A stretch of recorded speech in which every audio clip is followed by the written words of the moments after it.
Om Swastiastu, selamat pagi pemirsa yang berbahagia.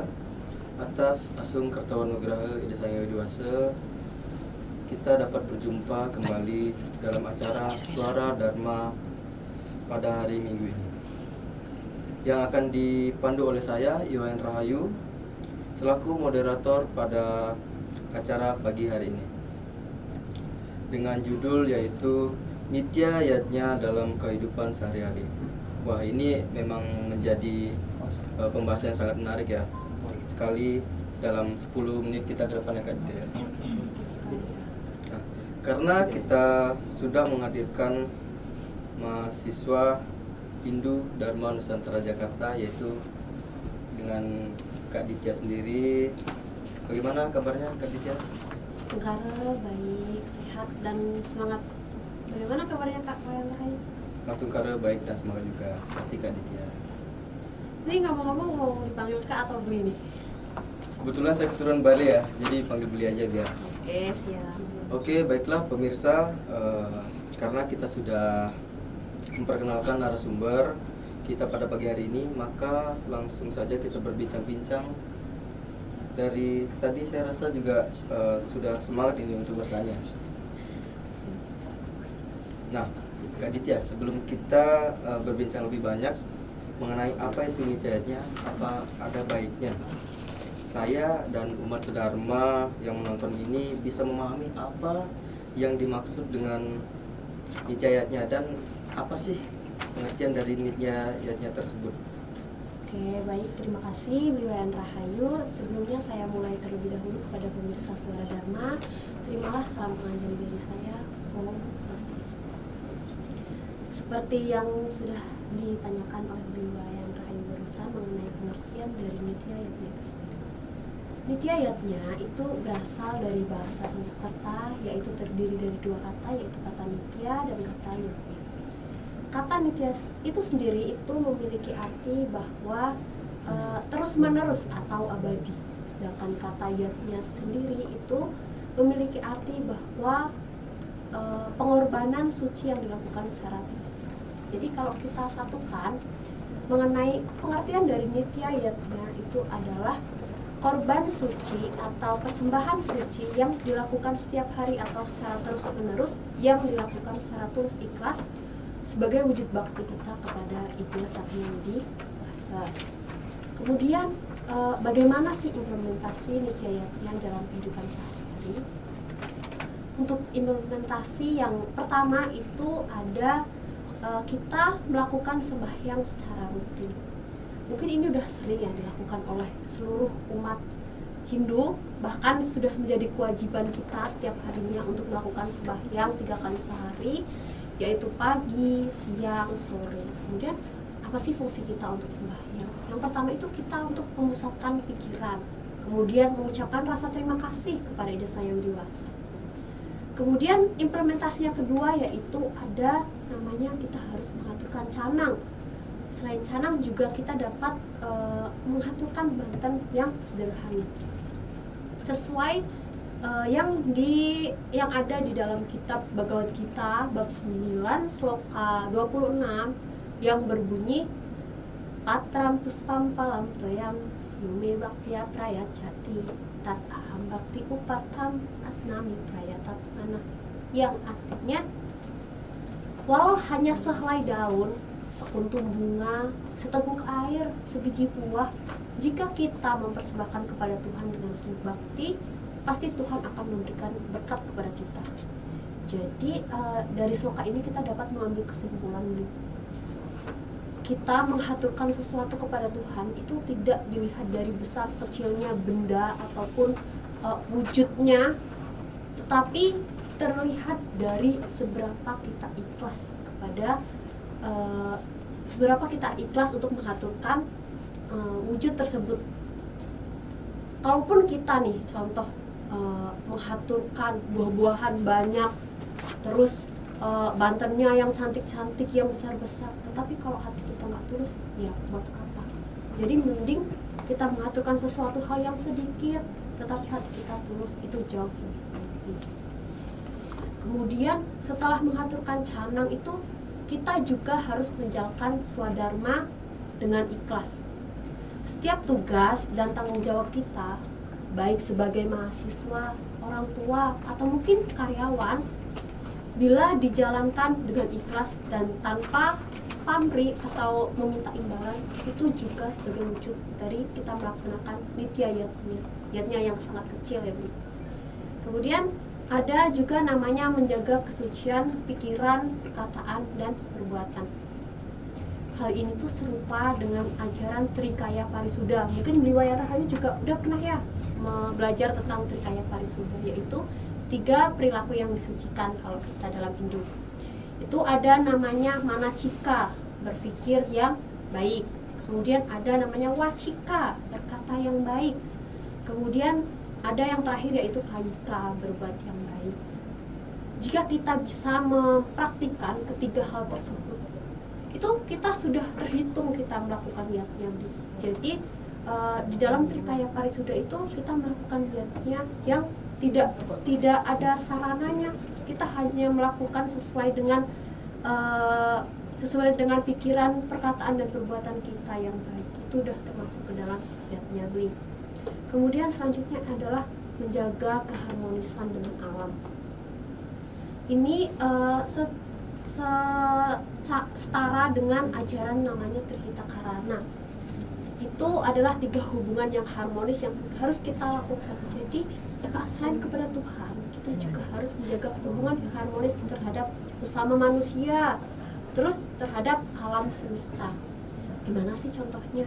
Itu jadi kita selain mempersembahkan wujud bakti kita kepada Tuhan, kita juga harus mewujudkan bakti kita kepada alam. Contohnya itu membuang sampah pada tempatnya, terus tidak menebang pohon sembarangan. Terus kayak yang sekarang sering terjadi apa? Yang akhir-akhir ini terjadi itu kayak banjir bandang di mana-mana, benar nggak?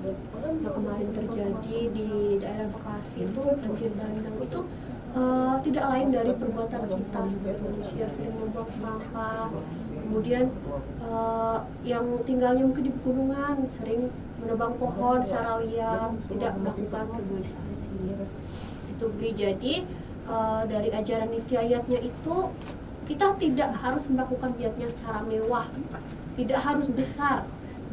Jadi yatnya itu bisa diwujudkan dari hal-hal yang kecil, namun kita dapat mempersembahkan itu sebagai wujud kita yang tulus ikhlas. Jadi tidak dilihat dari nilai besar kecilnya, yang penting ketulusan ikhlas kita. Wah, memang ya pembahasan yang cukup jelas dari Kak Ditya mengenai apa itu nityayatnya.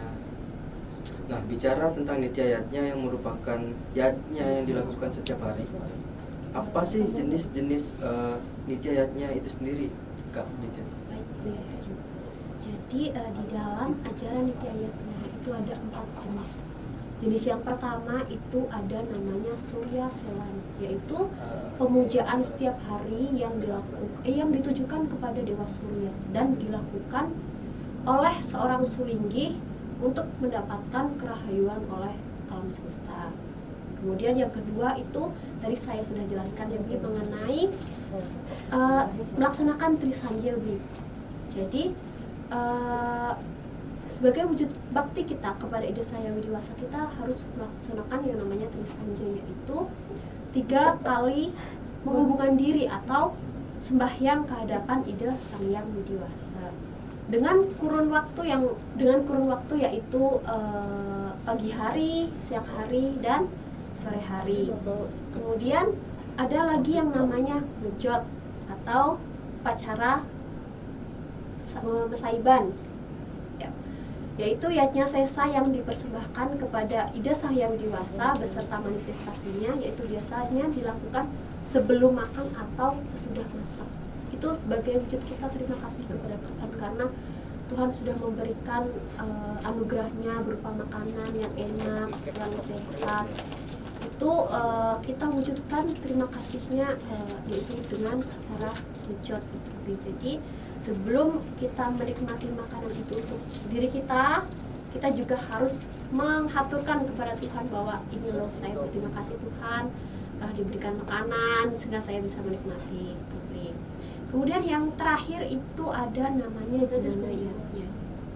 Jadi di dalam ajaran Nitya Yatnya atau Yatnya itu sendiri, itu kita tidak harus mengaturkan persembahan berupa benda aja, Bu. Kita dapat mengaturkan pengetahuan yang kita memiliki kayak kita men-sharing apa pengalaman yang kita punya, kita sharing kepada teman-teman, atau mungkin ada teman-teman atau pemirsa nih yang ngajar atau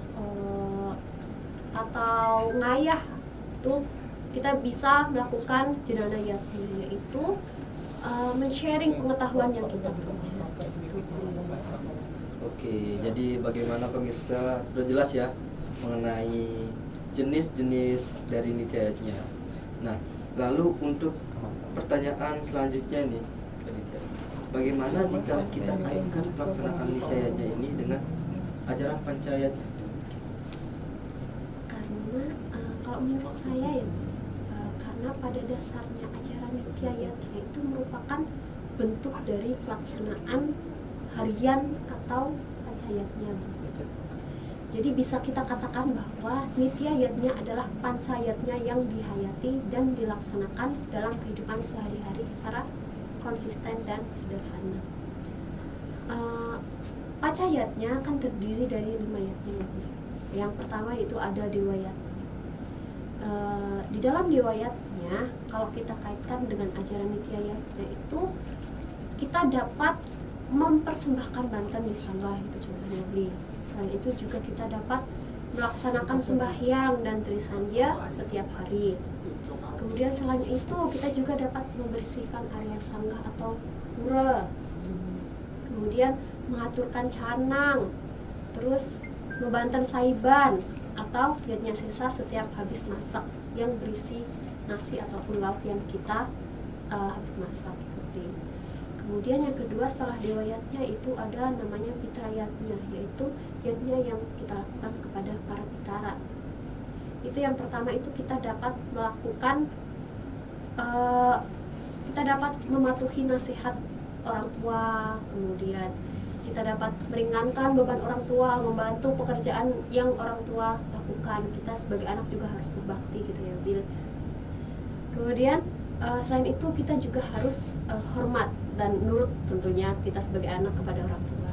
Kemudian setelah Pitra Yatnya itu ada namanya Manusa Yatnya, yaitu melaksanakan yatnya kepada sesama manusia.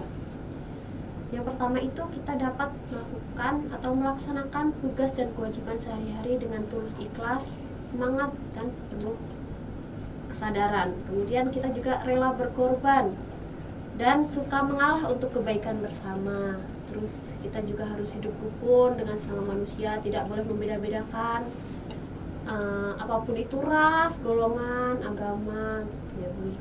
Kemudian suka menolong yang memerlukan kepada orang yang memerlukan pertolongan. Kemudian ada lagi yang namanya Resi Yatnya, yaitu yatnya yang dilakukan kepada para resi. Sebagai wujud bakti kepada para resi, kita dapat menaati dan mengamalkan ajarannya. Kemudian ada mempelajari ilmu pengetahuan. Kemudian kita juga dapat hormat dan patuh kepada catur guru, yaitu 4 guru yang harus kita hormati. Ada guru Rupaka, guru Wisesa, Swadhyaya, kemudian ada guru pengajian. Kita juga harus menghormati keempat guru tersebut. Kemudian yang terakhir yaitu ada Buta Yatnya. Sebagai wujud kita yatnya kepada para buta itu ada namanya membantan saiban yang tadi sudah saya jelaskan itu, Bli. Yaitu setiap habis masak kita harus mesaiban terlebih dahulu. Kemudian selain itu kita juga bisa melakukannya dengan cara memberi makan kepada hewan peliharaan yang kita miliki di rumah, kemudian membersihkan pekarangan, terus menyiram tanaman di halaman rumah. Itu, Bli, kalau dikaitkan dengan Pancayatnya. Wah, pemirsa, memang benar sekali ya, pemaparan materi dari Kak Ditya ini sangat detail sekali ya, Kak Ditya. Nah, saya bisa menangkap dengan baik. Jadi pada intinya Nitya Yatnya adalah persembahan suci dan dilakukan setiap hari secara tulus, ikhlas sebagai wujud bakti dan rasa syukur kita kepada Ide Sang Yang Widiwasa. Nah, pelaksanaannya mencangkup kegiatan sederhana seperti sembahyang, mengaturkan canang, menjalankan swadharma, menjaga pikiran, perkataan dan perbuatan, serta menjaga keharmonisan dengan alam ya Kak Dita. Ya, betul sekali. Nityayatnya juga merupakan bentuk nyata dari pelaksanaan pancayatnya dalam kehidupan sehari-hari, yang mencangkup dewayatnya, budayatnya, fitrayatnya, manusiayatnya, dan juga rsiatnya.